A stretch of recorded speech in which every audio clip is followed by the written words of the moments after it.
আজকে আপনাদের সামনে একটা ভিডিও নিয়ে আসলাম। দেখেন 8.5 ইঞ্চি একটা আউটার সাইড, কিভাবে এটার আউটারের কান ফলাই বলেন। মেশিনে দিলে মোটা মাল যদি বাড়ি দেয় জীবন বাড়ি যাবে গা ভাই। কি করবো এখন, বাথরুমের মাপ যেহেতু লইছি আস্তে আস্তে তো কাটতে হইব। আস্তে আস্তে আস্তে আস্তে ডরায় ডরায় ডরায় ডরায় পোজ দিলাম। পোজ দিতে আসে যাক আলহামদুলিল্লাহ, এক সাইড কাটলাম, টপের দ্বিতীয় সাইড পোষাইলাম। এখন বটমে তো গেছি আর বুক কাঁপতে আছে। যাই হোক, বটমের এক সাইড কাটলাম। এই যে হাই সাইড যখন পোজ দিব তখনই ভাই অনেক কষ্ট লাগলো, ডরাইলাম। যাক আলহামদুলিল্লাহ কাটলাম, কাটা শেষ করলাম।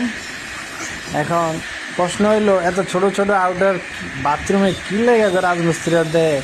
এরা কি কোনো জ্ঞান বুদ্ধি নাই? কোন 8.5 ইঞ্চি বাই 13 ইঞ্চি একটা বাথরুমের গ্যাপ দিস, এটা কোনো হয়?